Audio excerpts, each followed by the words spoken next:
किसे कहते हैं?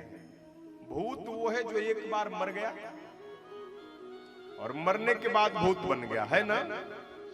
तो ये भूत कौन है भाई? तो जितने संत महात्मा हैं यही भूत हैं।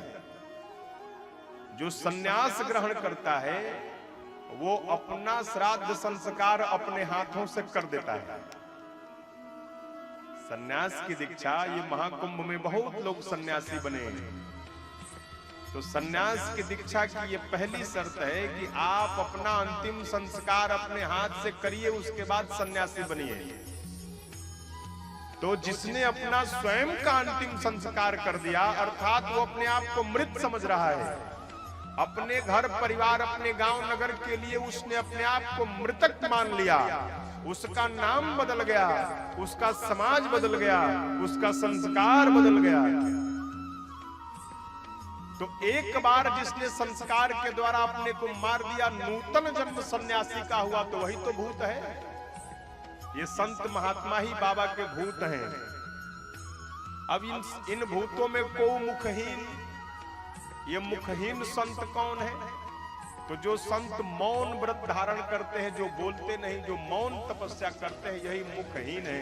माना गया कि वो बोलते नहीं इसलिए उनको मुखहीन मान लिया जाए। विपुल मुख काहू, ये विपुल मुख काहू कौन है?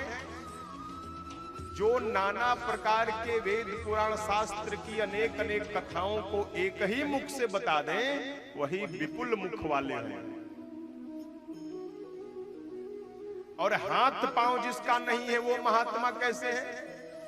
तो जिनका देहाभिमान समाप्त हो गया है, ऐसे महात्मा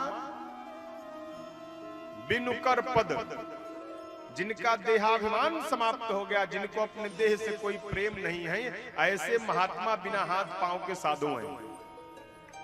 अब बहुपद बाहु, एक शरीर होकर के सब में अपनी उपस्थिति को जो दर्ज करा देता है, ऐसा संत, ऐसा महात्मा जिसके चिंतन लाखों लाखों लोग एक ही साथ जिसका चिंतन करते हैं, वो बहुपद बाहु है।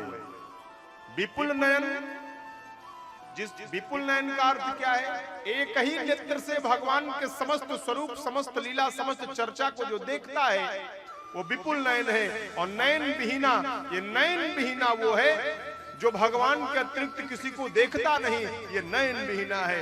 यही भूत प्रेत संत महात्मा है जो आज भगवान के बराती के रूप में, शिव जी के बराती के रूप में साथ में है।